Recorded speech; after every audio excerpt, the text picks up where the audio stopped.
All right, hey everybody. It's good to see you. I want to wish you all a very happy Saturday. It is August 12th, 2023. It is 9:15 p.m. and we are looking at the beautiful Hudson Yards. Now, this is such a beautiful pier here. I'll try to give you a panoramic shot. It's such a nice night. You can see New Jersey in the distance, right on the Hudson River. But behind us, if I try to point the camera the other way, we'll check it out soon. But this is the Intrepid Museum. So this is an old retired U.S. aircraft carrier that is parked, or docked, I should say, right here on the Hudson River with amazing views of Midtown Manhattan all the way up to Billionaires Row on 57th Street. In addition to this major view of the Hudson Yards. You know what I was thinking about? I'll tell you what I was thinking about. All of the buildings that you see here, if you sat in this exact spot, 2013, 2014 even, you wouldn't have seen any of this. And it just goes to show how ever-changing the New York City skyline is. And I can only imagine, fast forward 5 years, when we do these live streams in Manhattan, just how different it's going to look again. It's kind of crazy. Some of the buildings aren't even fully complete at the Hudson Yards yet. I think what I'm most excited about in terms of the ever-changing New York City skyline is two particular places. Number one, 34th Street, Penn Station. Now, many of the projects in and around Penn Station have actually been halted, obviously due to economic climate. If you think about the construction business now, if you want to, build a new development or build a new building, construction loans could be double digits now. Many developers are paying 10% money, and if they can't guarantee that there's going to be tenants to fill those units, well, then they're going to put their projects on pause.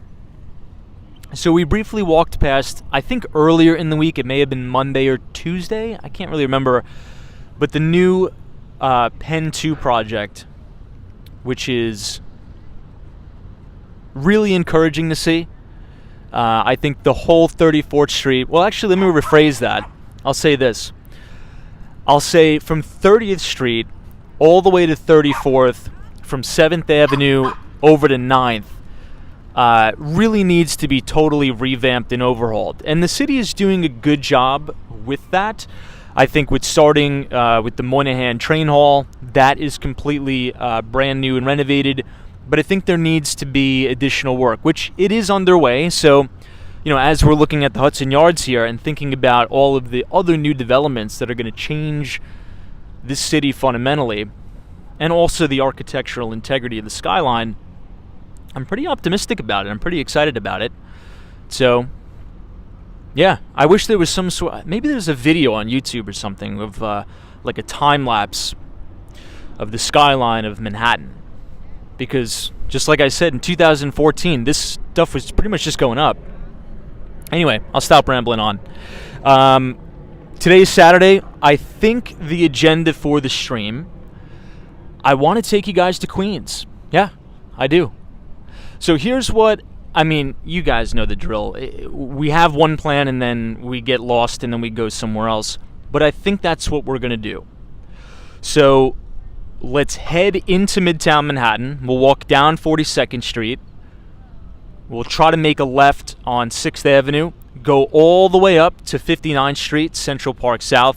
We'll take a look at Billionaires Row neighborhood. And then we will head all the way over to the 59th Street Bridge. If we have time, I want to walk over the bridge and take a little walk around Queens, because it's totally changing in and of itself as well. Oftentimes we just talk about Manhattan, we'll talk about Brooklyn, but a lot of the times we very, very seldom talk about Queens, and I want to get you guys over there because I think you'd be impressed. I really do. I really do think you'd be impressed. So I'm going to go ahead and close up my laptop. I'll say hello to everybody in the chat, and we'll get started. But hopefully you all are having a wonderful start to your weekend. So allow me 1 minute, and we will get started.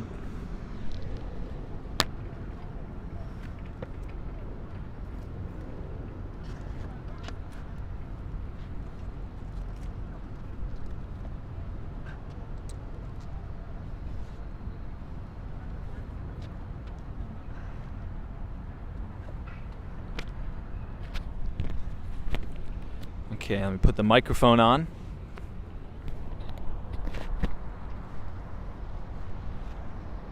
Cool.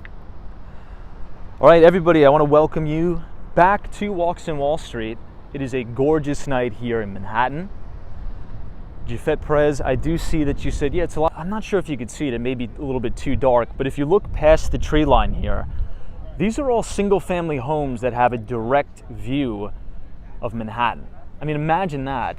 I could only imagine. You must be able to see everything if you owned a home up on that hill. You could see all of the Hudson Yards, probably all of Billionaires Row too, and even down into Lower Manhattan, which is kind of crazy. This is the Intrepid Museum over here. But let's say hello to everybody in the chat. I see Richard Vogel, it's good to see you. Golden City, Austin City Limits. Michael, welcome. Jafet Perez, Lena Sandoval, British Grey. Paul, welcome. Justin S., Time Traveler, Soho Joe is here. What's up, Joe? Always a pleasure to have you with us. I see Bill. Lance says happy Saturday, Tom. Thank you so much. Jeff from Southern Tier, New York is here. Thank you for joining us. D says he's here. Hey, Tom. Spencer says good evening from the San Francisco Bay Area. Ooh, so Spencer, I have an update. I have a little bit of an update on my San Francisco trip. I want to get to California. I love the state of California. Haven't been. It's one of the greatest states in the greatest country in the world, the United States of America. But my San Francisco trip is going to be on pause temporarily. Tuesday, I'm actually going to be flying into Miami, Florida. I'm going to be spending a couple days there. And then I may take a quick trip to Sarasota. Debating on whether I should rent a car and drive or fly to Tampa. So it looks like I'll have to push back, all but temporarily, my plans to visit San Francisco. But great city. I love San Francisco. I'm interested in visiting. We'll just leave it at that. I see the Mighty Bolus here. DC says good evening. Hey, DC. Thank you for joining us. Peter is joining us again from Ghana. Hey, thank you for joining us for the second night in a row. Michael says, hey, Tom, long time no see. How's everything going? Everything's going. It's been very busy, which I'm thankful for. So, even though you're busy and maybe a little bit stressed, I think it's good to have the optimal amount of stress. So no complaints.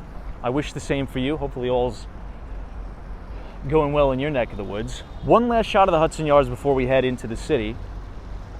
I love how the lights reflect off of the Hudson River here. Hey, Western Mass Dave. Thank you so much for joining us, Dave. Hope your beagle's doing well. My beagle's doing well. Maybe tomorrow I'll be able to get out to the island and see how my beagle is doing. Brian is here, says good evening. Hey, Brian. FredX, thank you for joining us.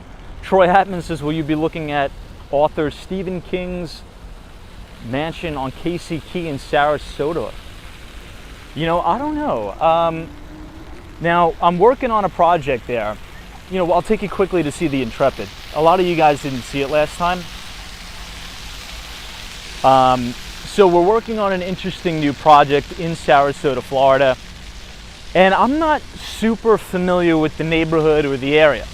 And many of you, the viewers, have actually reached out and have been so kind to sort of give me your feedback, your thoughts, your 2 cents, your expertise, if you will, on the area. And it's been very helpful. So for that, I'm appreciative, and that I'm thankful. Now, I do know of this particular sports academy, and it's called IMG. Now, has anybody here heard of that? Now, the IMG Academy, I believe, is one of the top feeder schools, if you will, into Division I athletics and even professional athletics. So the top talent from all over the United States, the parents will send their kids to the IMG Academy. I think it's really big for soccer. I think it's also big for basketball. And I believe that's just north of Sarasota. So there's a lot of new development going up. Also, Siesta Key is apparently one of the most sought after and desirable beaches, not only in the United States, but the world. So I think there's a lot of things going on there. It's piquing my interest. And hopefully, if we win the deal, we'll be working on 2 big new developments there. So, hey, Chan is here. Thank you for joining us. Hey, Mark SRT says, just wanted to say hey everybody, and I'm sorry I haven't been around for a while. Oh man, Mark, hopefully your dog makes a full recovery. It's I always say that having a dog is like a blessing and a curse in a way, because they're a blessing to have around, but they only stay around for such a short time, only a decade if we're lucky. So hopefully all things work out there, man. Meld says, I love when people who know nothing about New York City think it's lawless and a wasteland. Yeah, I mean, look, I think it's media sensationalism, right? That's sort of what I call it. Now, unfortunately, right, over the past, I really do believe this, what I'm going to say. Okay, one last shot of the Intrepid, and then we got to head back into the city. We got to make good time here. We'll go to 42nd Street and cross. Ever since 2014-ish, I would say, leading up into the 2016 election, all traditional media, I think, particularly CNN and Fox News, I just think they just lost all credibility with the American people. It's all sensationalism. It's all about driving clicks. Now, don't get me wrong. I'm the biggest critic of the city of New York, right? It's not perfect here by any means, but it's also not like this chaotic lawlessness Mad Max that if you tuned into Fox News every night, you would think it's, you couldn't even walk down the street. It's definitely not the case. It's the same thing if you turn on CNN and they just hammer on, how long have they been talking about January 6th? It seems like they've been talking about January 6th before Trump was even elected. So it's just all sensationalism. It's all nonsense. And I refuse to listen to the media anymore. And I just want to talk to people who are actually in these specific places. That's why with my thesis of San Francisco, I'm just going to go there, talk to some founders, right? Although my visit to San Francisco is going to be a little bit pushed back, but yeah, I mean, look, and it's on both sides, right? It's on both the right and the left. But I think an optimistic view, right? Maybe if we could do a quick reframe for optimism here, I think the American people on both sides are sort of waking up to this, and that's why you're seeing viewership absolutely crater on platforms like Fox News and CNN, because it's just too divisive. Who wants to listen to this doom and gloom and fear and nonsense? I think people are sick of it, so I'm optimistic about it. And platforms, independent media outlets, I really think bring the truth. So, all right, let's cross the street here, hopefully safely.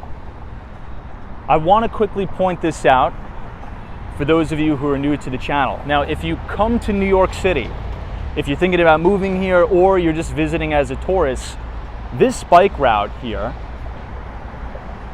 you can actually see some bikers here. It goes all the way around pretty much the island of Manhattan. It is the most scenic, most picturesque, most beautiful bike path and walking path you can get in the city, by far. You can go all the way down to the World Trade Center, and it is very safe because there's no cars. So if you're visiting, rent a city bike. Take an hour or two out of your vacation and have a nice bike ride along the Hudson River. You're not going to regret it. That I promise you. You're going to also have some amazing views of the Hudson Yards. You're going to be able to see all of Billionaires Row, and you're going to be able to see all of the boats, sailboats, and even kayakers, particularly over the weekend, and helicopters. I think there's a helipad down here. So I just wanted to point that out quick. We'll cross while we have the light. But this is one of my favorite activities to do in the city that's free. You know, last week was the CPI report. It was the inflation report in the United States. So everybody is looking for something to do that doesn't cost an arm and a leg. And there's tons of free activities right here in the most expensive city in the world. But you can find a lot of things to do at no cost or low cost. So we're crossing 12th Avenue. This is 42nd Street.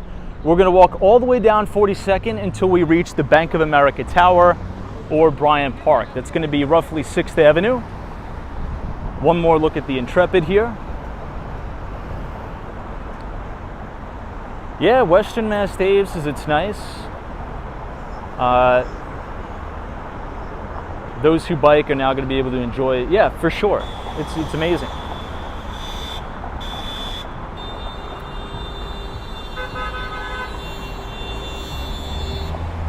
Lots of traffic out tonight, but I guess that's to be expected since it's a Saturday. Hey, New York Rubens, it's Tom. I can't seem to get used to living in Maryland. I miss New York City. What to do? You know, I've heard similar stories from friends of mine who left New York to take other job opportunities in other states that have lower cost of living. Now, I don't know what New York does to people, but I think since it's such a unique city, there's so many people here, there's so many activities, that if you move here and you become adjusted to the city, it seems as if you move away and you live anywhere else, it's an utter shock to the system and you could almost become bored at times. Now, not everybody. I'm not saying that happens to everybody. But you're not the first person to say that. Now, with Miami, Florida, right, because I have a residence there, I don't really feel that way of the boredom because I love the ocean, I love the beach, and I'm always in Brickell, which is sort of like a mini Manhattan. There's a lot of successful people there, and there's also a lot of New Yorkers. I believe that Miami, Florida has a nickname. It's nicknamed the Sixth Borough. So it sort of feels like you're right at home. Although instead of the rats and the roaches, you'll have palm trees, which is kind of a nice break a little bit. That's not a shot at New York. I'm just, stating a fact. Hey, PL 830 says, Tom, I think it's because everybody who is anybody is in New York City. Now and throughout history, that's how I feel. Yeah, I mean, New York City is definitely a place that has attracted many people that are ambitious, right? I think that's one of the characteristics of the city, right? People look at, the opportunity and they want to try their, run at it as well. So I definitely think that's right. All right, I want to show some of these newer developments. I see one of my good friends, Ed Dunkel, is here. This is what I like about New York City, is that when you went to a party, everybody was smart and had interesting jobs. Yeah, that's definitely true. I mean, the top talent here is almost intimidating at times. That's one of the reasons why during the Big C, during the coronavirus, when everybody was screaming, oh, New York City is dead, it's over, nobody's ever going to come here again. It's like you just have to look at, well, number one, a lot of the people who were saying that weren't from New York, they've never lived here. But chances are, if you either born and raised in New York or you moved here and you're a young professional, you'll notice something very obvious. And that, generally speaking, the smartest people from all over the world tend to move here. So not only are you attracting top talent across the United States, which is a massive country, you're attracting top talent globally, okay? I mean, I went to a very basic small city school here in New York, and we had international students from everywhere, from Korea, from Thailand, from different countries in Africa, like Egypt, I mean, everywhere. It's so diverse. So there's just no way that you're ever going to lose a lot of that talent pool. We are standing on the corner of 42nd Street and 11th, and Central Park Tower is so tall that you could still see probably the top 15 floors all the way from 42nd Street. Now, Central Park Tower is the tallest structure on New York City's Billionaires Row, and it was developed by Extel. You can see it all the way from here. Now, I pointed out on the previous couple streams, 11th Avenue, stretching from 34th Street, Penn Station, all the way to 42nd Street, even past here, going to Columbus Circle, 59th Street. This used to be completely different. You have all new developments here. And as you look southbound, look at all this. You have all the Hudson Yards. So this is completely different. Everything used to look like this. Very industrious. Completely different. Hey, MBA Elias, is too bad the early founders of Silicon Valley did not set up shop in New York City. Stanford had a lot to do with that. That's true. And that's another good point MBA Elias makes, right? He mentioned Stanford. Now, another reason why I think the Northeast in general will always do well is because you have a lot of good feeder institutions, right? Think about all of the Ivy League schools. Well, the vast majority of the Ivy League institutions are in the Northeast. So cities such as Boston and New York have a really good talent pool to recruit from, right? I mean, just think about New York State in and of itself. You have Columbia University, which is an Ivy League right on the island of Manhattan. But if you go a little bit further upstate, you also have another Ivy League school, Cornell University, which is in Ithaca, which is a gorgeous campus. Now, I visited Cornell a couple times. I went to a soccer camp there, like a college recruiting camp I was invited to. And that is by far, well, okay, I'll say this. The campus of Cornell University is my favorite campus I've ever been on. But the number one most beautiful college campus I've ever been on, I would say that's like my favorite or most unique. Obviously Cornell is probably like number one or number two, but really when I went to Tennessee and I went to Vanderbilt University, the first time I stepped foot on Vanderbilt, I was like, whoa. I don't know what it is about Vanderbilt, but I mean, maybe some of you in the chat know what I'm talking about, but that is a gorgeous, gorgeous university. Vanderbilt is fantastic. Yeah, Ed Potcase's Cornell is very nice. I've been there. It's great. Hey, Dusty Cole is here. What's up? Bighorn MT says, hey Tom, good evening. Thank you for joining us. Welcome. Hey, Arctic Paratroopers says, you're in my old neighborhood. I spent many years 45th and 8th Avenue. So Arctic Paratrooper, what do you notice about it? Anything different? Or does it look the same?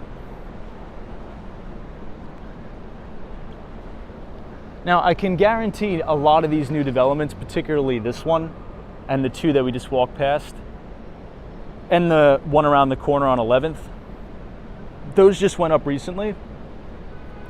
Also this one. I would say all of this is 2011 and on, I would say, a lot of the developments. So maybe it looks a lot different to you, who knows? Hey, Long Island Duck 52. Thank you for joining us as we head right into the belly of the beast, 42nd Street, Times Square. Della's Lifestyle says Notre Dame campus is really nice. I've never been. I'll have to check it out. Joe says Colorado U in Boulder is also great. You know, since it's Saturday, real quick in the comments, what is the nicest college campus you've ever been on, you think? That would rank, maybe give me your top two. I think number one for me is a tie between Vanderbilt and Cornell. maybe because it was such a change for me. I mean, where I went to college, your campus is a skyscraper. So you walk into a big building and you just click the button on the elevator which floor your class is. So it's not a real campus, a lot of the CUNY schools. Someone says Stony Brook. That's out east on Long Island. That is a SUNY school, S-U-N-Y. Mark's is Harvard, interesting. Harvard's nice.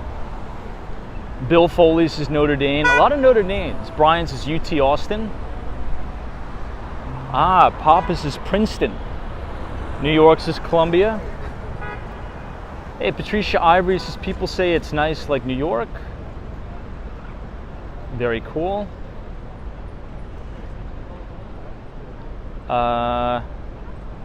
University of Buffalo. Interesting. See, the thing about, I think as far north as I could go is probably Cornell.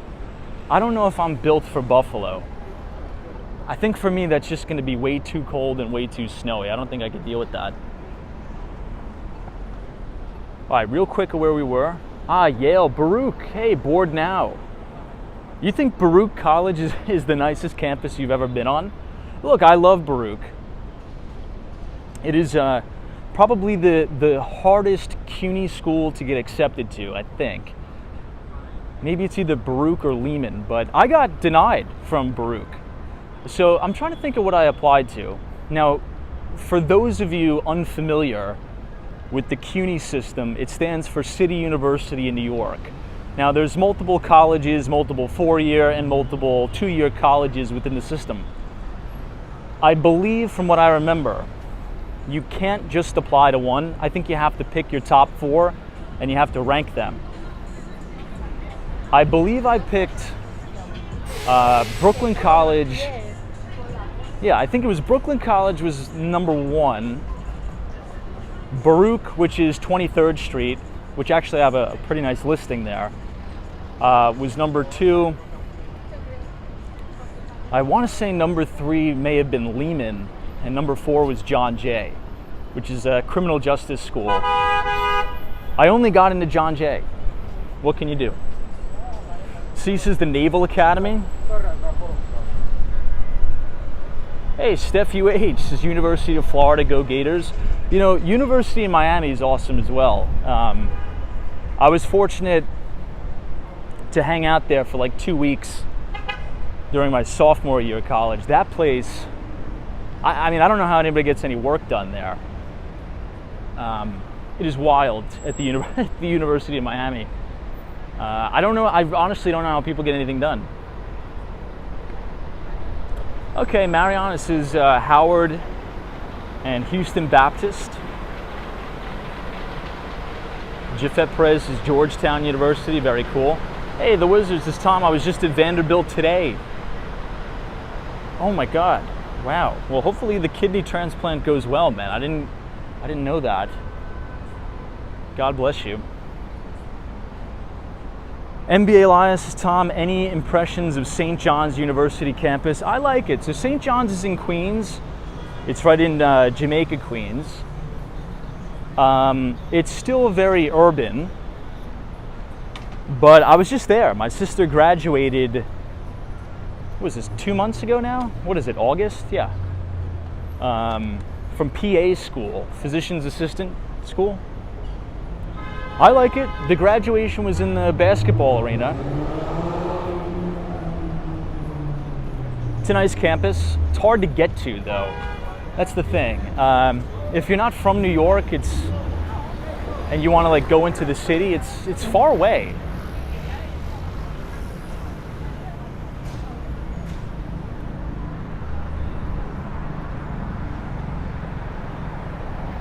All right, 2 more avenues. Whoa, Mark says, my brother-in-law is a professor at MIT. Wow, dude. That's super impressive.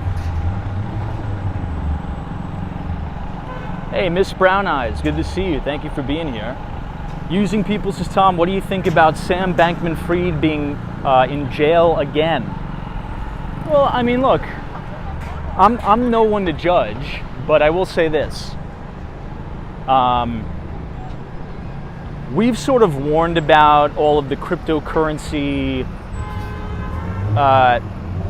nonsense, if you will, for a while, particularly as it relates to a lot of the altcoins. I actually think the Securities and Exchange Commission, the SEC, needs to take a little bit of the blame.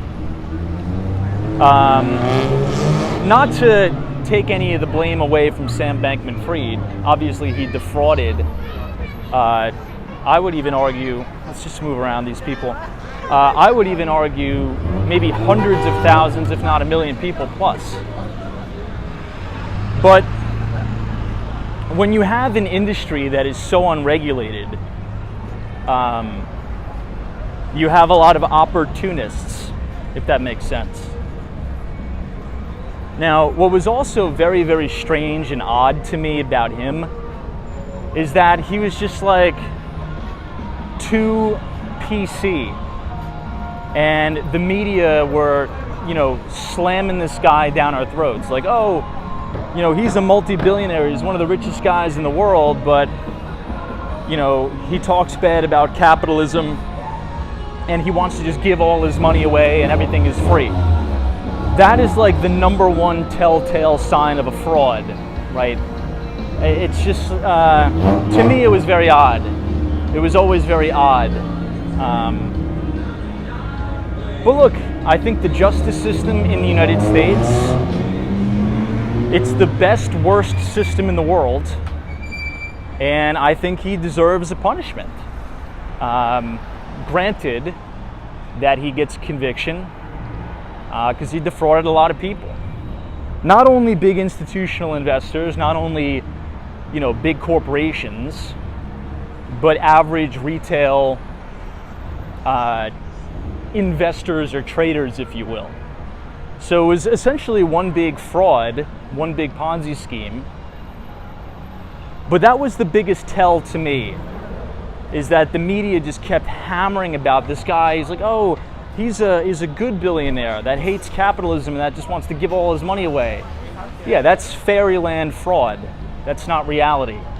So I never got involved in FTX. I never had an account there because the whole thing just smelled horrible. So, hey, Travel BC, good to see you. Thanks for joining us. We are now next to the Port Authority bus terminal, which is not my favorite, but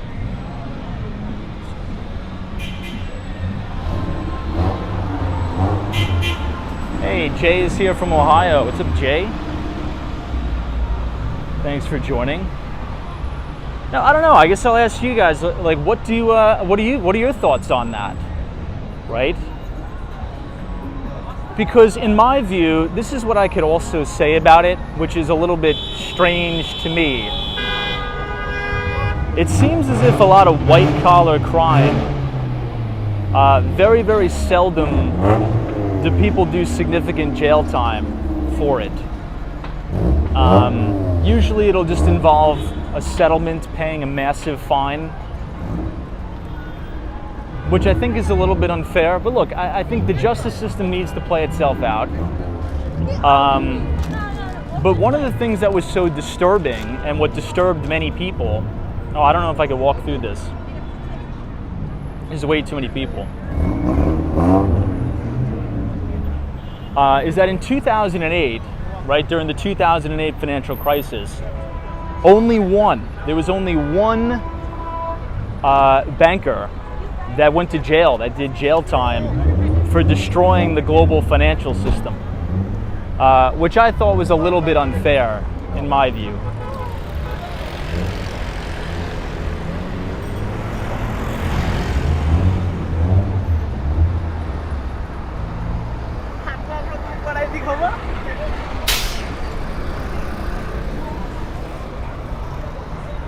Dubious is ironic, what you're saying? What's ironic about it?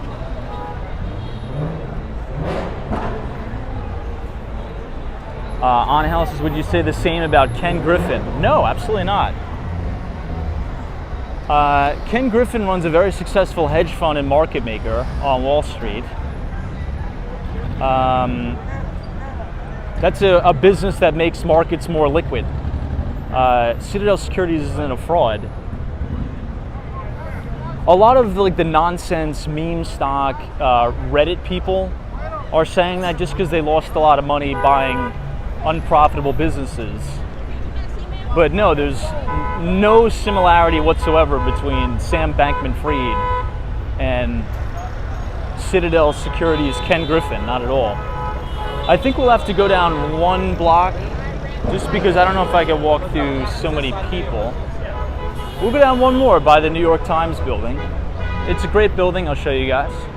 Hey, Carol S., good to see you.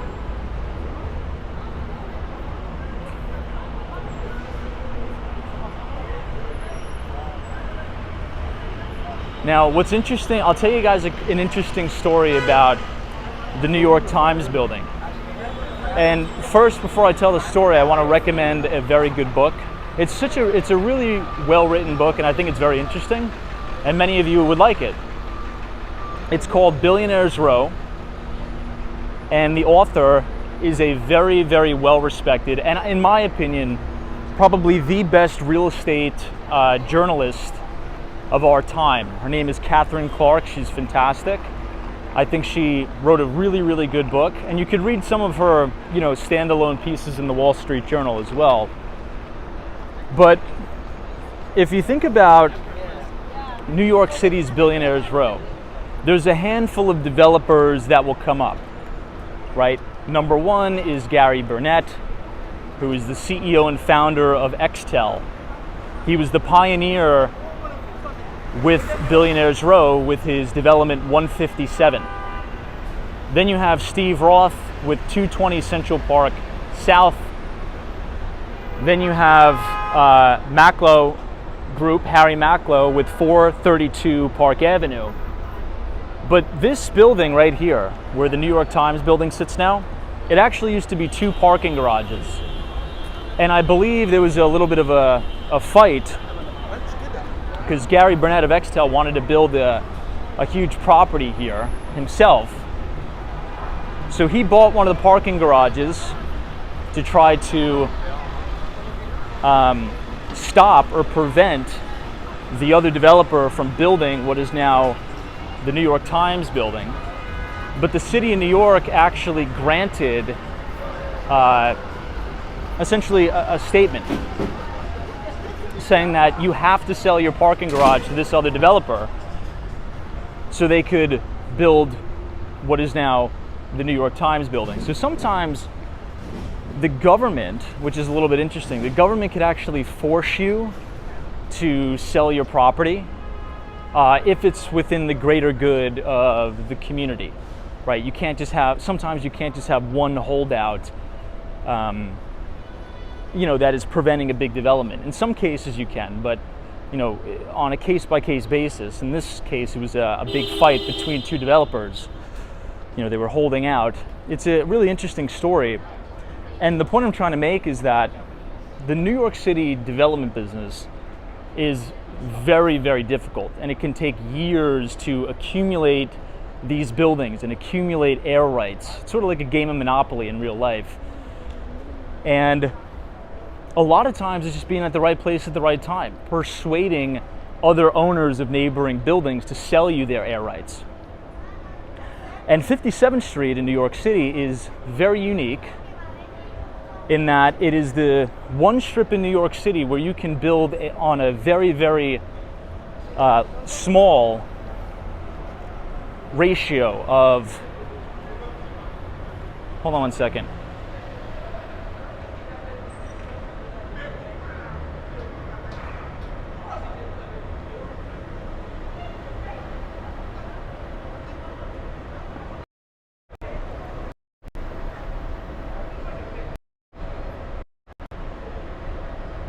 Sorry about that.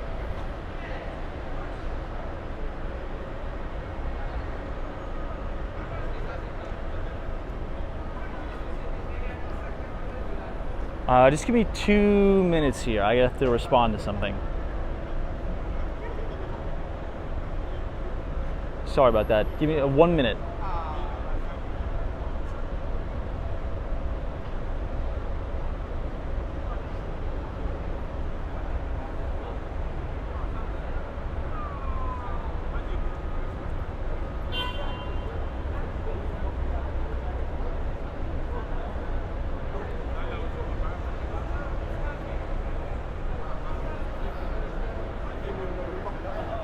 All right, sorry about that.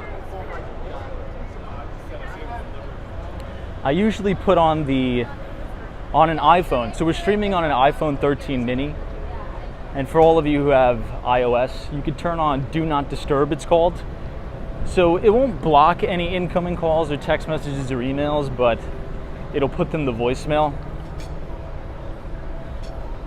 And I needed to quickly turn that on, but it's a good thing I saw that. It was an important text.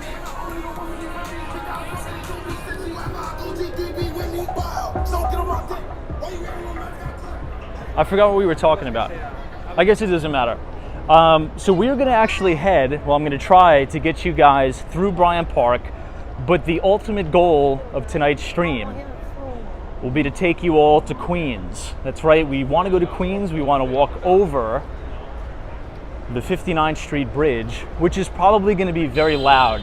In my view, it's the loudest of all the bridges in Manhattan to walk over, but I think it'll give you a good perspective because we haven't walked over the 59th Street Bridge, I think, in exactly a year.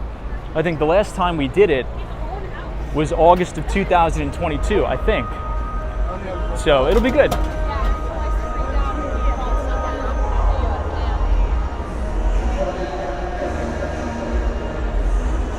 This is looking all the way up into Times Square. Ooh, Debris is louder than the Manhattan Bridge. Yes. In my opinion, I think so. Lots of tourists out tonight. This is now 7th Avenue, or as they call it, Fashion Avenue.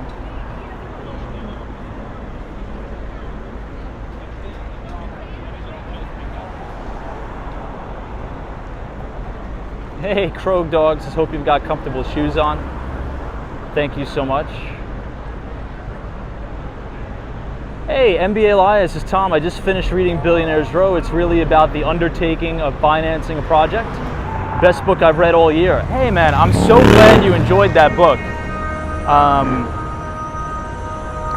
If you're interested in real estate and you're interested in the development business, if you want to develop real estate, that is a great book for you. You know, it's all about how Gary Burnett, Steve Roth, and many other notable developers were able to assemble their air rights to build these super tall towers. It's called assemblage. It's the process of buying up air rights from neighboring buildings and combining them to build massive super tall structures. It's the way I can describe it, and that's why it's so fascinating to me. It's like a game of chess, checkers, and Monopoly, all combined into one. And you're competing against the smartest and most talented developers anywhere in the world.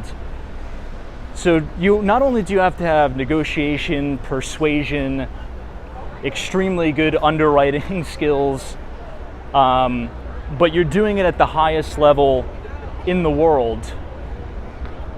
And you're putting significant amounts of capital at risk.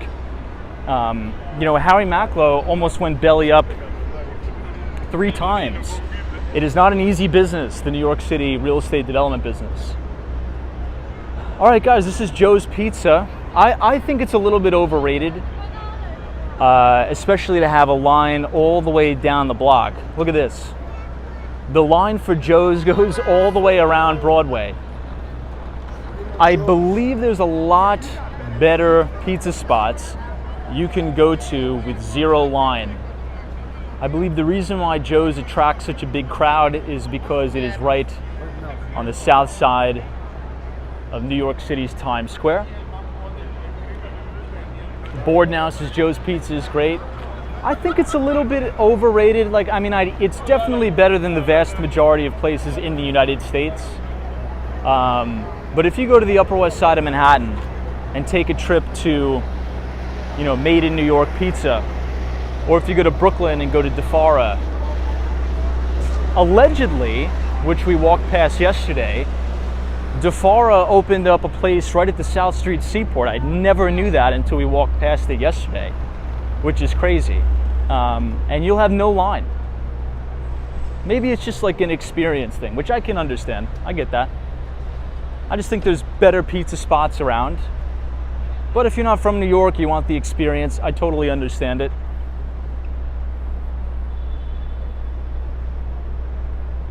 Hey, someone says never been to Joe's, and I've walked past there a zillion times. I go in there sometimes when there's no line. I won't wait in the line for it though. Board now says $1 pizza. Do you want to know where the best $1 slice place is, where it's actually good pizza? It's right behind Grand Central Station, across the street from the Chrysler Building. That is actually like a gold mine of $1 slice places. It's actually good. Like, not joking around, it's actually like a good spot. Yeah, board now says it's $1.50 now with inflation.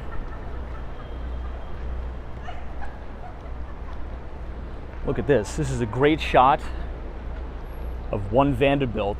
Looks beautiful tonight, lit up in all blue.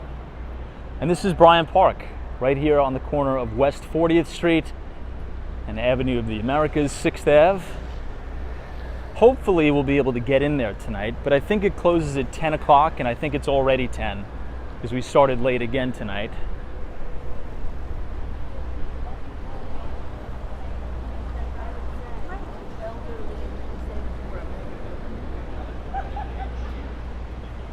This is the main entrance to the Bank of China. And you also have a little bit of a view of the Empire State Building, which is nice. DM, it's not right on Lexington Avenue, it's just off of Lexington. We might as well go there. It's on the way to the 59th Street Bridge. Let me catch up on some of the chats. C says now One Vanderbilt was a project well done. I love it. It's fantastic.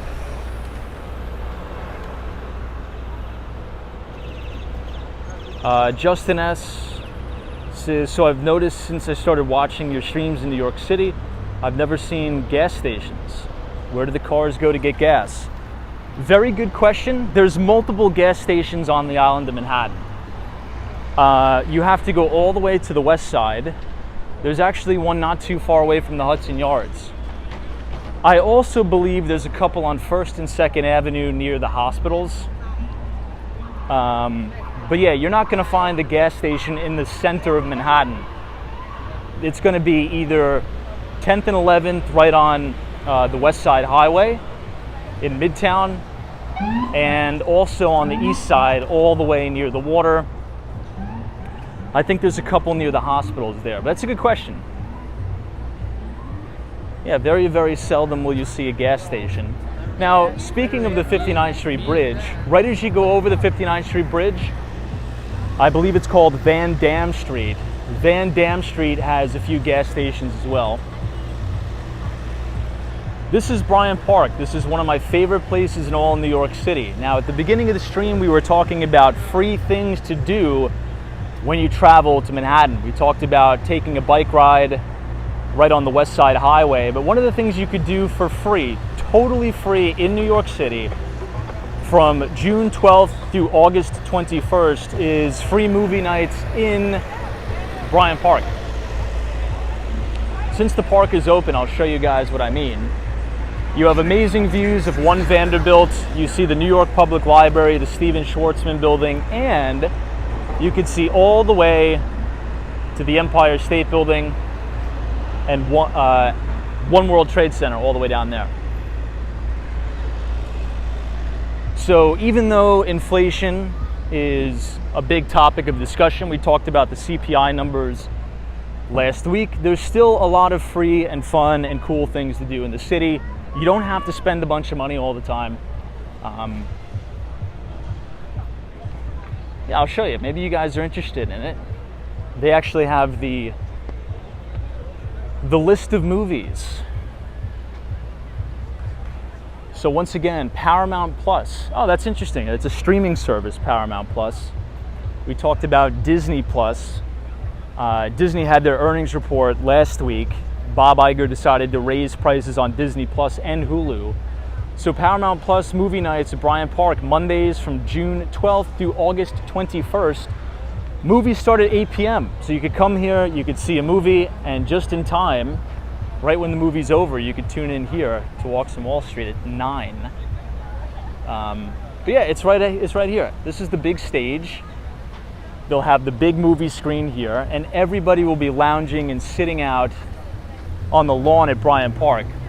It looks really cool. Now the lawn is closed right now. I believe there was 1 or 2 nights when we were streaming where you got to see the movie night live. But for those of you unfamiliar, or maybe you're new to the channel, since it's Saturday night and we have time, I'll show you where they set up shop. It's actually really nice. So check it out. This is all green space that is open. So every Monday night at 8, you'll see tons of lawn chairs, tons of folding chairs, people out here with blankets. And there's quite literally probably over 1,000. I don't know, maybe that's a high estimate or maybe even a low estimate. But this is totally filled with people, and everybody's watching movies outside for free, which is awesome. Hey, Dan Zhang says, hey Tom, so it's now official that you joined the Kirsten Jordan team. Yeah, so thank you, Dan. Yeah, I mean, it was a long process. It was about 8 months in the making, because I have a lot of big plans, and I think Kirsten Jordan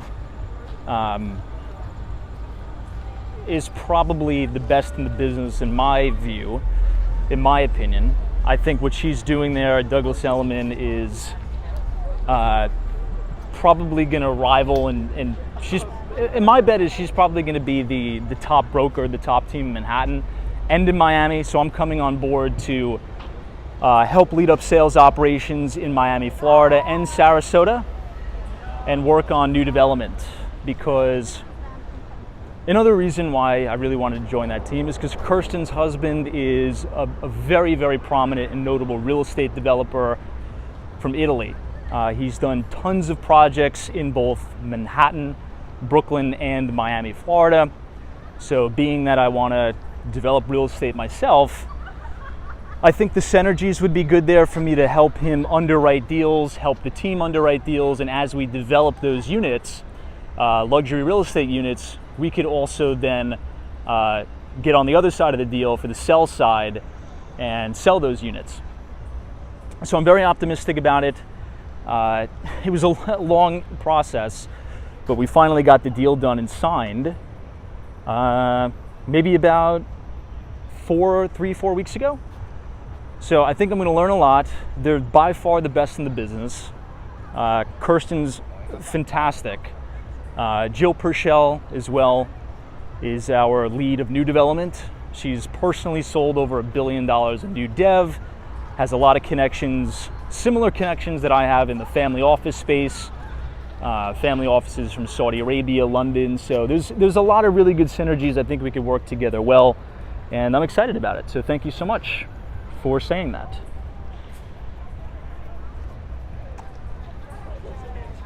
Speaking of Miami, I'm gonna fly. I gotta fly there Tuesday night. So it'll be a nice break from the city. Look at this. This is the Bank of America Tower right next to Salesforce Tower. Mark Benioff is probably, in my opinion, one of the best tech CEOs of all time. He pioneered SaaS, software as a service, and the company trades under the ticker symbol CRM. Nina, thank you so much. Appreciate it. UniJ23, thank you so much. I appreciate you. Yeah. And I believe she was the first female broker on $1 Million Listing New York. Now, $1 Million Listing New York, I believe, is discontinued, but I can't say anything. I can't say anything, but yeah, I mean, just look for something interesting. I think something very cool, very interesting, and crazy that I'm very excited about is in the works. That's all I can say. Ooh, it looks like something's going on here at the Bryant Park Grill. Very cool. Looks like there's a party. Let's see.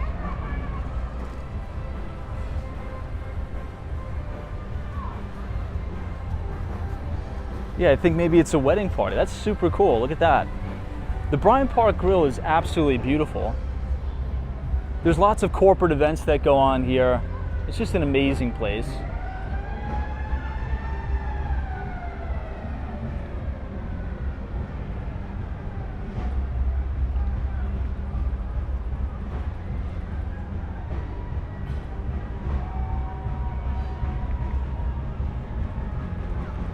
Someone says show SUNY optometry. Sure.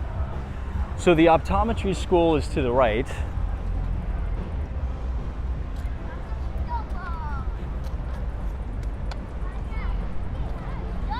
I think it'll be good to go over there and check it out because we have to leave the park anyway from that end.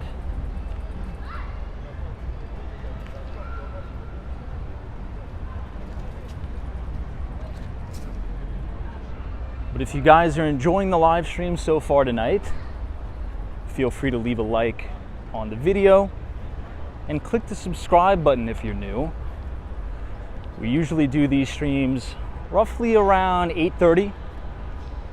We've kind of been a little late, starting at 9, which I apologize for. But usually every day. Every day that I could do these, I'll do them. I think it's a great and enjoyable time.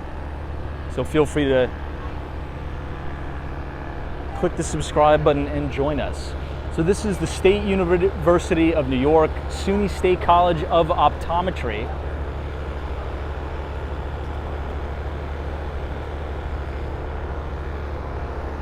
Fantastic location. Now on the other side of Bryant Park, you actually have a community college. Now, it used to be called the New Community College, but I think it was rebranded to something else. And I believe that is still a CUNY school. It is a 2-year school in the CUNY system. And this is the Stephen Schwarzman building, the New York Public Library. Now, everybody really knows Stephen Schwarzman from Blackstone. And he made the majority of his money through LBOs, or leverage buyout deals. And Stephen Schwarzman, another good book. Ooh, I gotta avoid this guy. This guy, if you know this guy is always trouble. The guy in the suit, just in case there's any tourists watching. Every day that guy is out here harassing people and hustling people for money. Every day. Every day, that guy. And he gets very, very aggressive. So if you see a guy walking around in like a beat up suit, anywhere around Bryant Park, you got to avoid that guy because what he does, his whole shtick is to go up to tourists and like intimidate them and press them super, super hard into giving him money, and he won't leave you alone. So just a quick note on that. But anyway, Stephen Schwarzman came out with a great book. So if you're interested in private equity, take a look at the book, What It Takes, by Stephen Schwarzman. Fantastic book. Great book.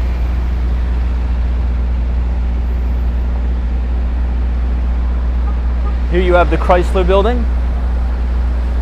right on the corner of East 42nd Street and 5th Avenue. Tons of traffic tonight.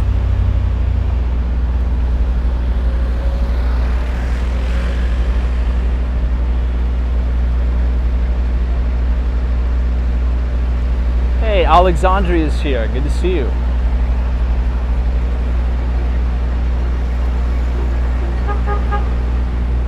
War Walker, what's up?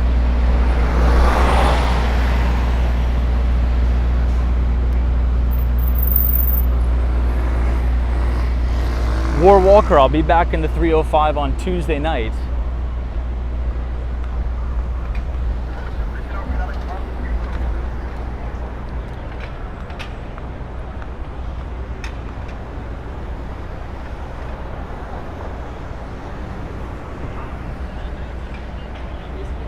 I should take you all to Library Way. So we'll take a quick pit stop to Library Way, because in my opinion it's the best view of the New York Public Library. FredX, I'm not too sure. So FredX is the new gig, is going to be in less streams. Maybe. There's still a lot of things in the works, but I think we're going to be very successful down in South Florida.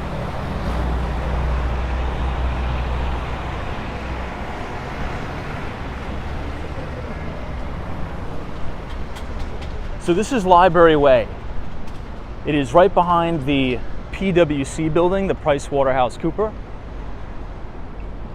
And I'm going to walk down a little bit more and then turn the camera around, and you guys will be able to see the best shot of the famous New York Public Library on 5th Avenue. In my view, it's one of the most iconic buildings to New York. Look at that. I mean, look at this view and tell me that's not absolutely gorgeous.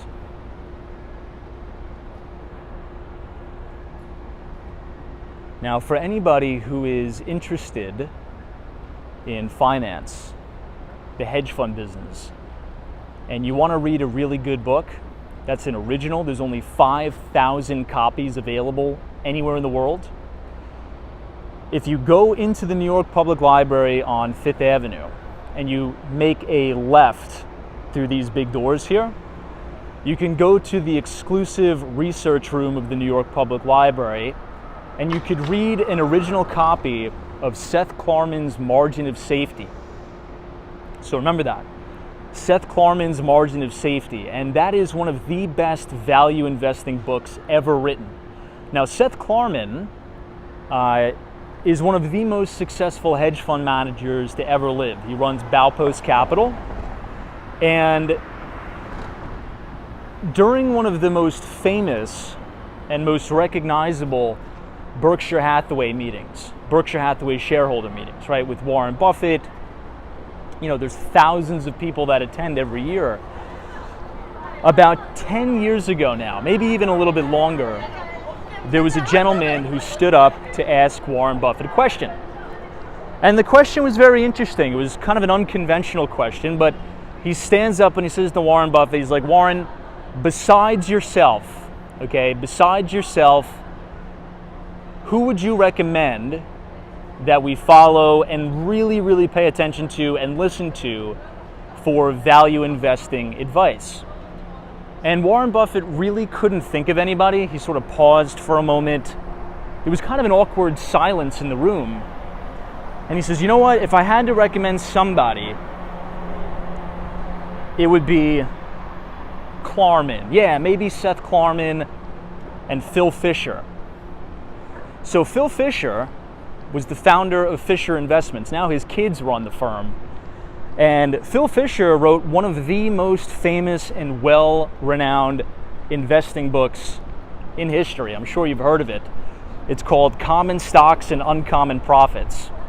So if there's two books, if you're interested in the financial markets, maybe you want to work at an investment bank, in a trading position, or just you want to understand how to evaluate companies and invest, take a look at Margin of Safety by Seth Klarman. Now, there's only 5,000 books that were ever printed.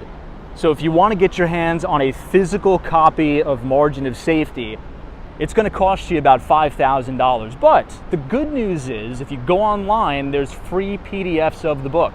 So you don't need to spend $5,000. You can download a free PDF online, read it yourself, and if you go on Amazon, you could pick up a copy of Phil Fisher's book, Common Stocks and Uncommon Profits, for like $5 used on Amazon. So if you want to hold an original copy in your hand, there's one in the New York Public Library, which is super fascinating. So even if maybe you don't even like finance and you just are interested in rare books, right? I have a really nice rare book collection. That's one of my hobbies. I collect them from estate sales and things around the city. Check it out. Now, you can't take the book out. You have to set an appointment, but there's hundreds of rare books within the walls of the New York Public Library that anybody can enjoy. It's kind of cool. All right, so let's cross here. And all of this traffic that you see in the distance is from Grand Central Station, another famous train terminal here in New York City. I would argue one of the most beautiful train terminals anywhere in the world, right here at Grand Central. Hey, Michael Joseph, good to see you. Thank you for joining us. Hey, NBA Alliance is Tom. You could fly to Sarasota, Bradenton International Airport from LaGuardia. So I have to go to my house first to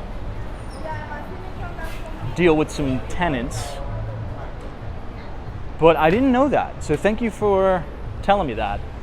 Now, I believe that town in Florida that you named is where that IMG Academy is. So the IMG Academy is this very prestigious and famous sports, I think it's like a high school, maybe it's even like a middle school, but supposedly it's one of the largest feeder schools into Division I and professional sports. And it's right there, just north of Sarasota, Florida. Look at this view. This is gorgeous. Grand Central Station. Welcome, everybody. Ali Star is here. Zeus is best city in the world. Yeah, I think so. This is one of my favorite shots in all of New York City. The taxi cabs, the yellow taxis lining up outside Grand Central Terminal, waiting for everybody to get off of the Metro North. It's awesome.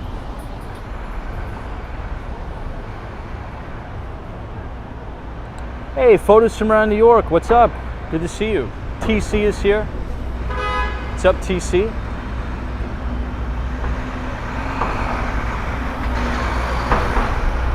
Hey, Helmsman Hangout. Good to see you. This is Pershing Square. Yeah, Pershing Square is right here. Now, every time I walk past Pershing Square, I think of Bill Ackman. Bill Ackman is the founder of Pershing Square, which is another successful hedge fund. They're most recently famous for making over $1 billion shorting the S&P 500 or purchasing swaps on the S&P during COVID.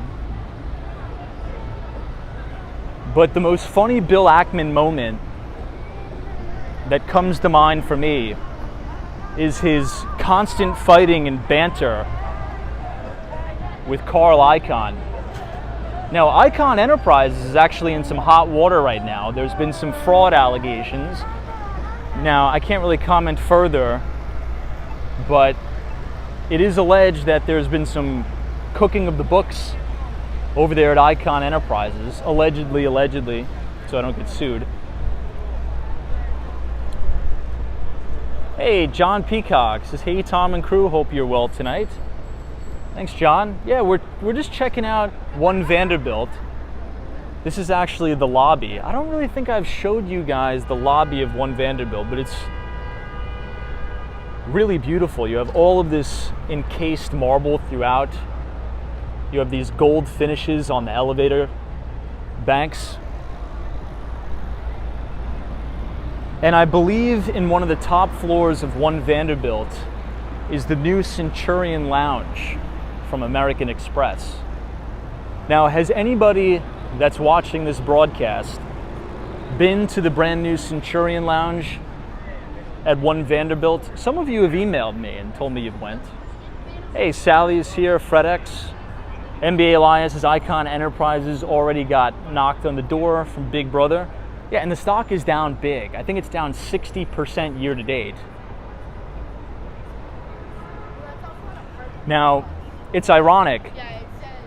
I'm never a cheerleader. I don't want to sound like I'm a cheerleader for people losing money. That's not what I'm saying. I'm just giving you the news. That's what I do here on Walks on Wall Street. But this is one of the best bars in the city. It's called Campbell Bar at Campbell Apartments. If you're unfamiliar with it, you've got to open up a second tab and go to Google Images and type in Campbell Apartments, New York City. It's going to blow the doors off of your face. It is so beautiful in there. The architectural integrity of the inside of the Campbell Bar, these people are going in now. They're going to have a great time. It's stunning. It's absolutely stunning. It was closed temporarily during the Big C, right, during the coronavirus, but thankfully it is reopened. It's open for business, and it is one of the best bars in the city.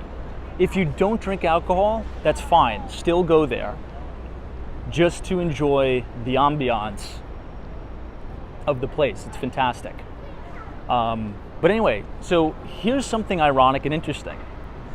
Does anybody know, okay, what Carl Icahn's famous Wall Street saying is? Does anybody know?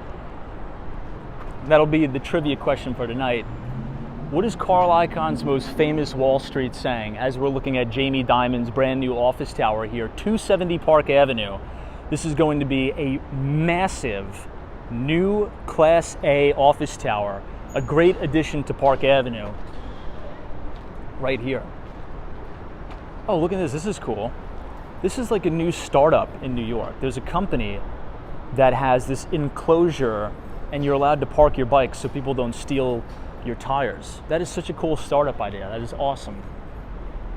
And so people can't steal the tires and steal the handlebars and all that stuff. Yeah, Natasha P says, I remember when he fired 11 floors of employees. That was a great interview. I believe that was the interview with Andrew Ross Sorkin, who is I mean, my God, he is a talented journalist. He's written some fantastic books about the financial crisis as well. I really like Andrew Ross Sorkin. Yeah, Richard Vogel says, if you want a friend, get a dog. That's what he says. He's like, on Wall Street, his main rule on Wall Street is, if you want a friend, get a dog. Which I actually don't subscribe to that. I don't think that's a good way to live life, in my view. You know, so maybe it's sort of like, you know, and this is what Bill Ackman posted on Twitter. He's like, you know, maybe it's sort of like what goes around comes around. In my opinion, and look, I'm not a multi-billionaire like Carl Icahn is, but I don't do business that way. I think, I really do believe, look at all this horrible scaffolding encased in the Yale Club. That's unfortunate, but it looks like they're doing some major renovations here. Now, the architectural facade of the Yale Club, minus the scaffolding, is fantastic. It's beautiful. But anyway, the way I do business, I think that everybody could win in business. You don't have to screw the other guy. You could be nice, you could be cordial, you could be friendly, and still get a good deal. You don't have to hammer everybody on every deal. The goal is to make money, and lots of it. But the goal is to do it in an ethical way where everybody feels good about the deal. If someone feels like they got shafted, they're not going to want to do business with you again. But again, I'm not a multi-billionaire like Carl Icahn, but that's how I operate. Now, speaking of the Yale Club, I believe, I don't know who it was, I want to give you credit in the comments. Jeff Bezos frequents the Yale Club quite often, and I believe he just closed on a record deal in South Florida, where I'm going to be soon, on Indian Point, I believe. That is where they have these massive mega mansions. Tom Brady, tons of, you know, ultra wealthy hedge fund girls and guys have places there. Lots of private equity. I think Steven Schwartzman has a place right there on Indian Creek as well. But I believe Jeff Bezos just spent like $62 million on a mega mansion right there in South Florida. NBA Elias's icon also said the goal at the end of the day is to have enough capital.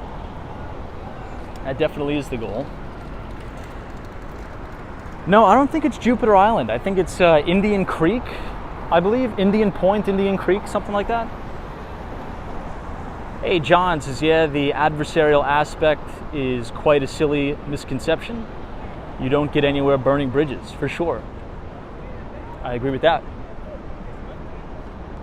Now, maybe you'll get somewhere in the short term, right? But I think in the long term, it always comes back around, right? There's the famous saying, what goes around comes around.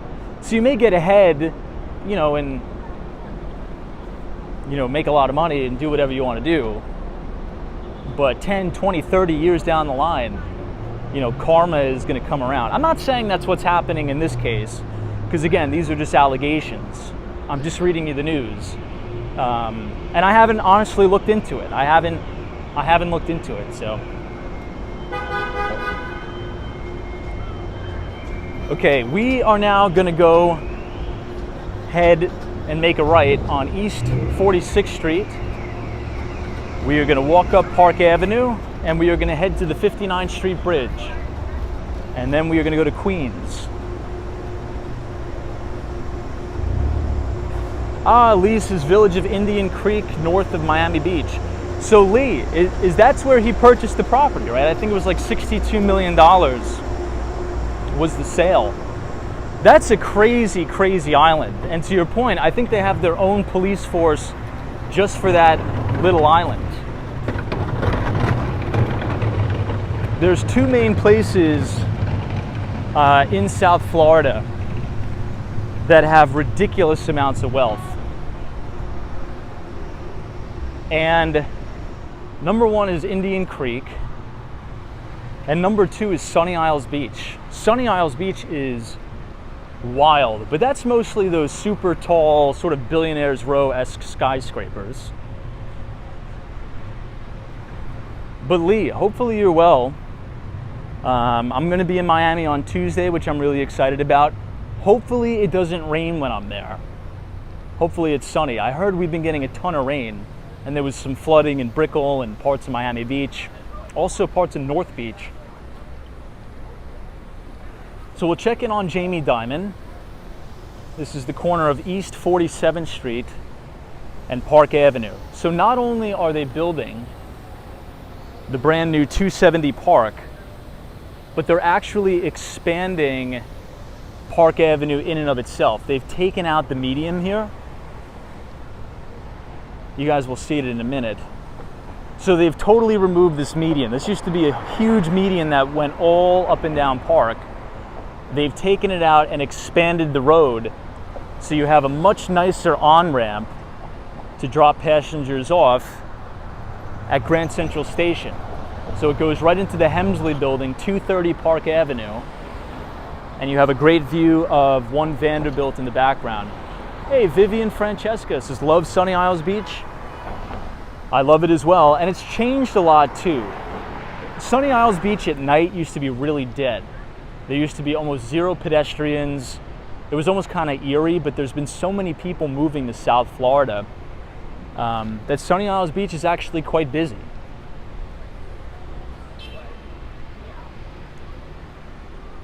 Hey, Colton Manning, thanks for joining.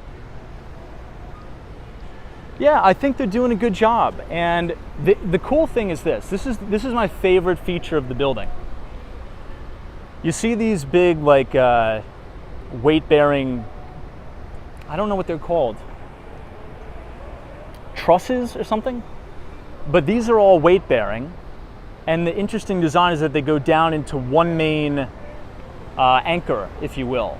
And what this will allow is this little bit of an overhang. So this is all going to be open space and public space. It's going to be a combination of public space and an outdoor lobby of the building. So people could have lunch, they could have coffee, and it's not going to be just like every other building in Manhattan where it's these, really square, boxy lobbies. It'll actually be a little bit tapered at the bottom, so the building will provide, cover from the wind and the rain and the elements, and you could stand under it and sort of enjoy your break from work, which is kind of cool.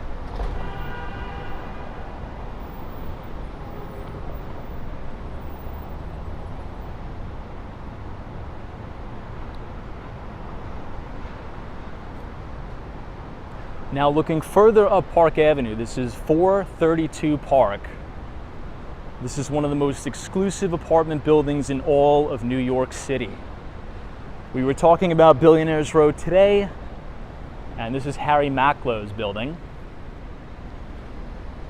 It's one of the most expensive apartment buildings in New York City, and another notable building, which is actually the largest condominium, office to condominium conversion in the history of New York City. It's called One Wall Street. That is also a Maclow Properties development. Now it has over 500 units, so it's a very, very big place. But all of the kitchens and the finishes throughout the units are very similar to that of 432 Park Avenue. It's an interesting development, and I believe the ruling family of Saudi Arabia has a major stake of ownership in that particular building as well.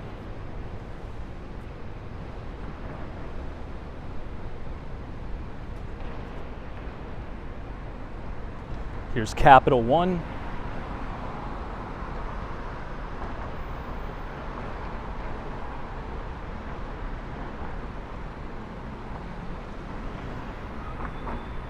Yeah, Christopher. This is 432. Park Ave is like a big, giant middle finger. Maybe. Look at this cow here.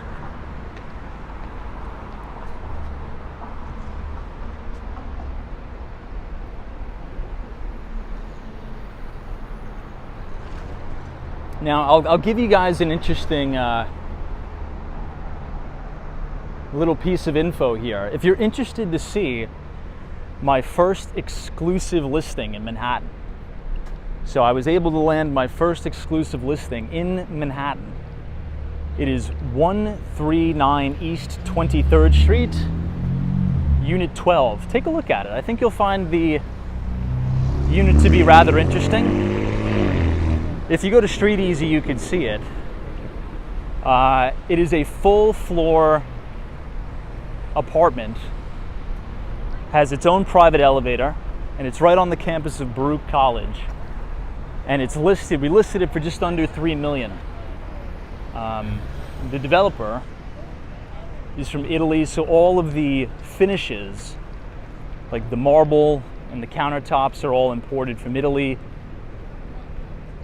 It has German appliances. It's very nice. I think you'd like it. It has these really unique floor-to-ceiling glass windows.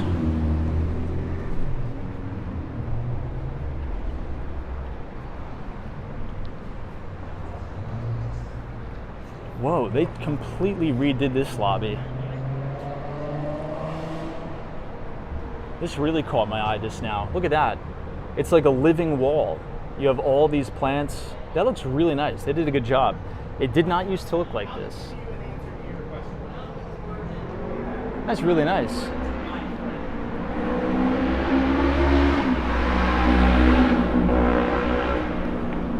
Hey, sunshine after rain. Welcome to Park Avenue on a Saturday night.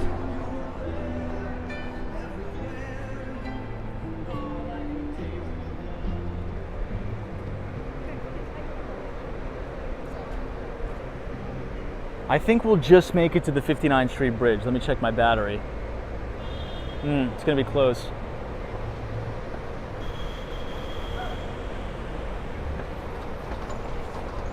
It's gonna be close.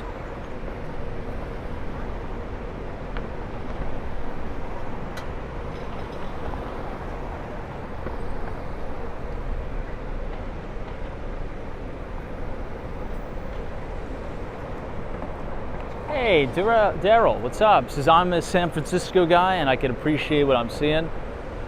You know, I want to become a San Francisco guy. I'm supposed to take a trip there this month, but that has actually gotten postponed.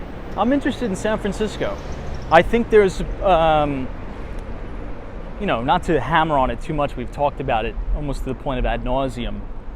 I think there's too much pessimism around San Francisco. And if you think about one of the greatest, I would say, distressed asset investors of all time, anybody heard of Sam Zell? Now, unfortunately, Sam Zell passed away this year, which is really unfortunate because, what a guy and what a character he is. This is Raymond James, by the way. But, Sam Zell in his very nature was a contrarian. And even though I've never been to San Francisco, when I left college, I was actually going to take a job in San Francisco. And there's so much talent, there's so much rich history there that I don't see it just going down the tubes and what a lot of people are saying, right? To paraphrase, they're saying the city is going to go by the ways of like Detroit. I don't see it. So, the old saying of be greedy when everybody's fearful, and be fearful when everybody's greedy, I think it could apply here. Now, don't get me wrong, I'm not trying to minimize the horrible things that are going on in San Francisco with the homelessness and the crime and the fentanyl, but I tend to be an optimistic guy, maybe sometimes too optimistic. Some people can actually get pissed off when they listen to me. That's just in my nature. I tend to be a relentless, almost to the point at a fault, optimist. And I think that's going to change. I think the city's going to clean up its act, and I think it's going to turn around. And when that does, I think the people who are willing to stick their neck out, if you will, and buy some of these distressed assets there, I think you're going to do really well. I think you're going to do really well. So, more importantly, everybody, what we're looking at right now, is my favorite building in all of New York City. This is the Seagram building. Now, unfortunately, there's very high vacancy here, but this is a gorgeous building. The reason why I like it so much is because the developer built the building very far away from the street.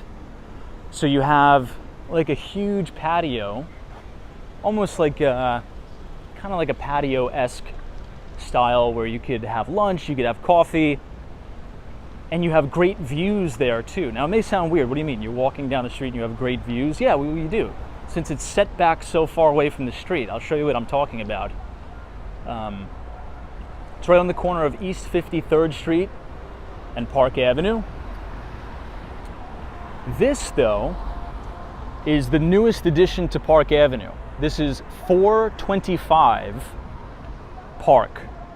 425, they're calling it the healthiest Class A office tower in the world. And Citadel Securities is in there, but Ken Griffin is going to build his own office tower here very soon.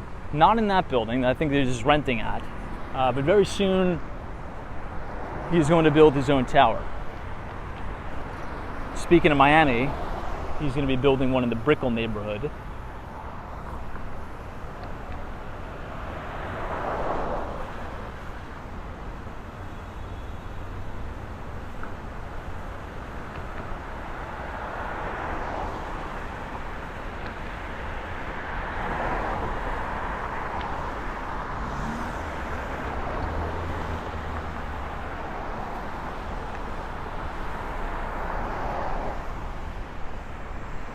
Gorgeous flowers here. But this is the Seagram building. I think Center Bridge is in here.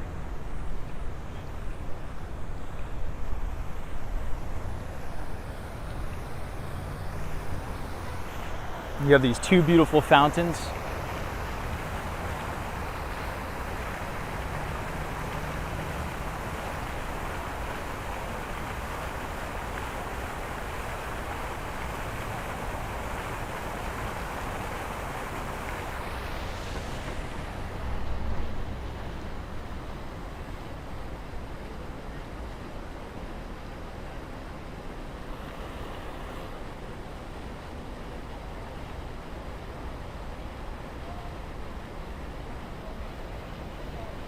and a beautiful shot of 432 Park. Yeah, I'm looking over the comments. I'm seeing, yeah, I mean, you know, the Tenderloin District, very rough. I'm not trying to, you know, minimize the egregious things going on there, but like many of you were saying in the comments, I think that's all but temporary. Ask yourself this: how many times have people counted out New York City? How many times have we heard, oh, New York City is dead, it's never going to come back, this and that, and on and on and on? They're always wrong. Every time they're wrong. And don't get me wrong, I love cities like Miami. I own property there. But if you are trying to make money, it's better to try to find like a wedge deal, so to speak. You know, Miami, I think, has made its move. I think Miami is going to cool a little bit. Now, that doesn't mean I'm not bullish on Miami. I mean, long term, absolutely 100%. But if, you know, as a capital allocator, if you're saying, okay, would you rather buy a deal in Miami, Florida right now, or try to look for a distressed asset in a city like San Francisco that has proven itself over and over and over again to churn out great jobs, has a very, very high concentration of very smart and educated people? And looking at history, it's probably very highly unlikely that it's going to go by the wayside of Detroit. Detroit had its own set of issues, right? Particularly when the auto industry, all the auto manufacturing left to Mexico and other countries. San Francisco is different, right? I understand it's not Silicon Valley, but there's a lot of tech and entrepreneurship that goes on in the city. So I think it's a completely different set of circumstances. And I believe to compare San Francisco to Detroit is like comparing apples to oranges. It almost doesn't make sense, the comparison.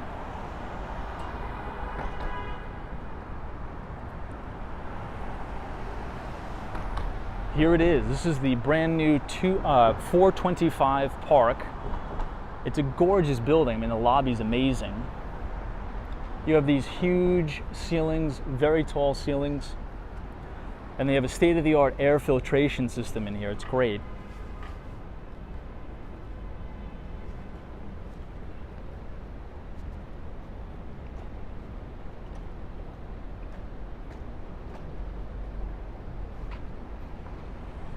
This is a really cool view.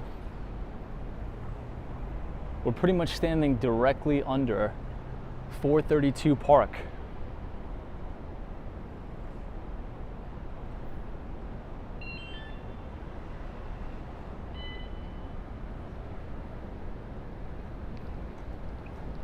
Now, my office is this window right here. This one. This strip with the lights on, that's the new office. So you could actually see into 432 Park. It's kind of an interesting view. 575 Madison.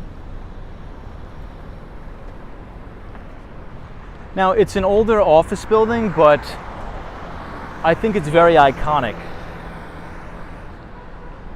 The best brokers at Douglas Elliman sit right there. The CEO of the company has a desk on the 6th floor.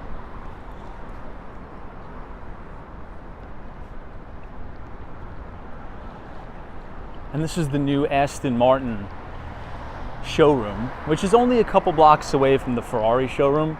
It's kind of interesting how they had the product placement right on Park Avenue, where all of the, investment banks, hedge funds, family offices, private equity, some VC. It's a high concentration of financial firms here.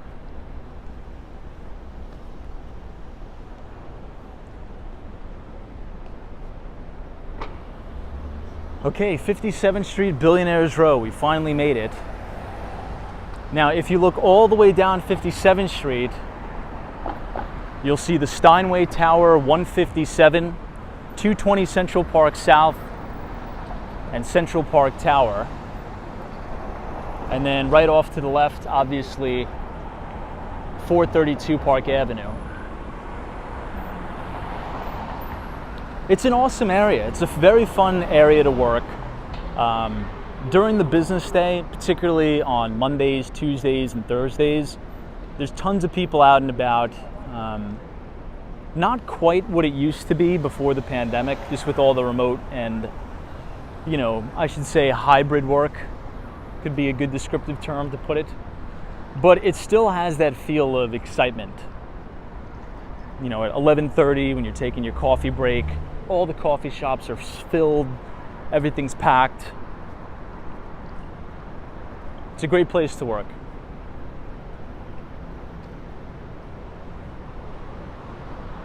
JK Run It Up says, go to Harlem alone. Now, I know you're trying to be a little bit of a troll and a jerk, but we're actually bidding or pitching a brand new development in Harlem. So we will actually be doing some streams there should we land the deal. I think a lot of ignorant people that are maybe derelicts, things like that, they try to hate on a particular neighborhood because, for whatever reason. But Harlem is a great community. I've lived there before.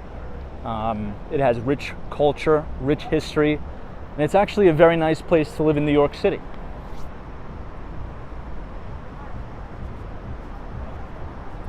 Particularly right near 125th Street. Not everything you see on the news is true. There's some very, very nice parts of Harlem. Now, there's some rough neighborhoods.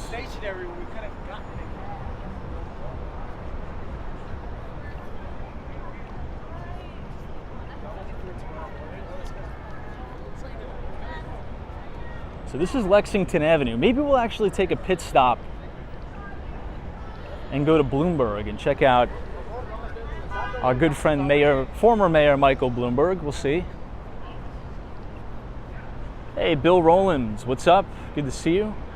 Yeah, Geeky Lawrence 2007 says Harlem is a nice area, and you'd be surprised. There's expensive real estate. I mean, Manhattan is all expensive, but there's some, very, very expensive parts of Harlem. Very expensive.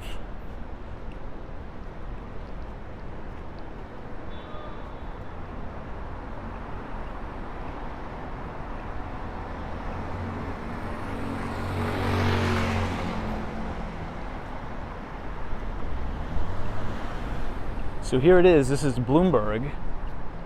You can see all the desks, all the terminals here. Now, during the holidays, I really like the Bloomberg building. This is actually the TV studio, I believe, up here.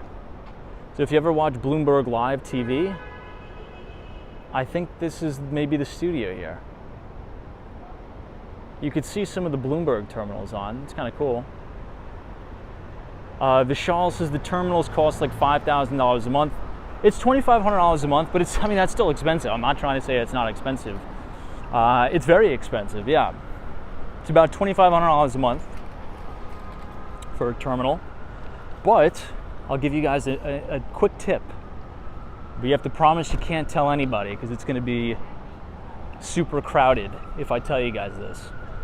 So it needs to stay between, the 800 or so people that are watching the stream. For some reason, the new streaming software I'm using doesn't allow me to see how many people are watching, but I guess it doesn't matter. If you go to the New York Public Library adjacent to the 5th Avenue flagship location, the Stephen Schwarzman building, you could actually use the Bloomberg terminals for free for as long as you want. So if you don't want to spend $2,500 a month and you want to use it for research purposes, you can use it for free. I mean, think about what an amazing resource that is. So if you're interested in the financial markets and you just want to do some research, you have access to Bloomberg terminals for free in the city of New York, right on the corner, I should say adjacent to the New York Public Library Stephen Schwarzman building. It's absolutely free. So Vishal says, where do I go? New York City Library. Yeah, so there is a brand new construction. Well, it's technically not new. They did a whole remodel on the New York Public Library that is across the street from the big flagship Fifth Avenue Stephen Schwarzman building. And it's an amazing resource and nobody takes advantage of it. You know, if I were mayor of New York City, right, here's one disagreement I have with the mayor right now. He's cutting funding for the libraries, and the libraries are going to have reduced hours of operation. I think that's actually the exact opposite of what you need to be doing. I would run, if I were the mayor, I would run targeted Facebook, Instagram, and YouTube ads to the younger demographic, promoting all of the amazing things the New York Public Library has to offer.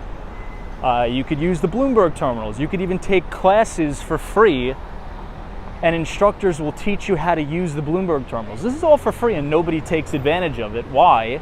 Because nobody knows about it. If you don't know about it, nobody's going to use it. It reminds me of that very old saying in business. You could have the best product in the world. The product could beat out any of its competitors. But nobody will buy it if nobody knows about it. I'll say that again. You could have the best product or service. It could beat out all of the competition, but nobody will buy it if nobody knows about it. It's the same thing that I think about the library system in New York. We have all state-of-the-art, unbelievable resources that cost thousands of dollars a year. I would say hundreds of thousands of dollars a year for big firms, not only in the financial world, but in management consulting. And you can use it for free. Just nobody knows about it.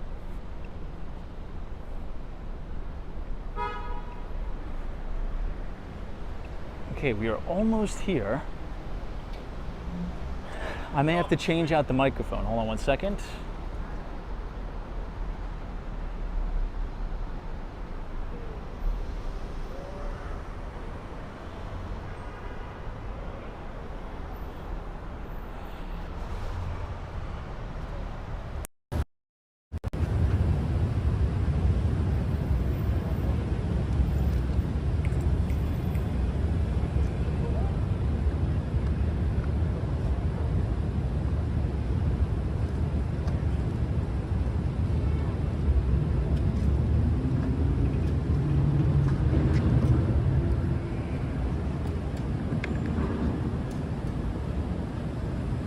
Okay, I think we are good.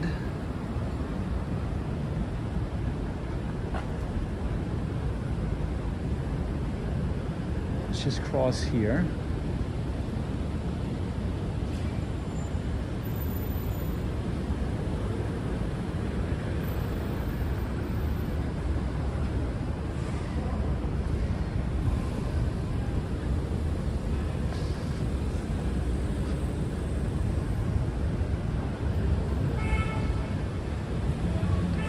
Hey, Joel PMs is just promote libraries.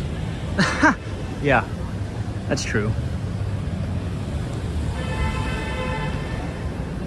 All right, team, I want to thank you all for coming out tonight. I do apologize. I thought I brought my backup battery, but I didn't. I actually left it charging, but that's okay. Tomorrow night, Sunday, I promise you I'll take you to Queens. We just made it to the entrance of the 59th Street Bridge. Unfortunately, we do not have time to walk over it today, but if you enjoyed the stream and you want to come back tomorrow, feel free to click the subscribe button and click the like button. We'd love to have you back. I want to thank everybody for coming out and hanging out with us tonight. I hope all of you have a fantastic, safe, and restful rest of your weekend. Take tomorrow, Sunday, to relax, recharge the batteries, so we can get after it and hit it hard come Monday. So Jay Frost, thank you so much. Myra King, thank you. DM, I appreciate it. Hey, Vishal, thank you so much. Richard Vogel, we'll be live at 8:30.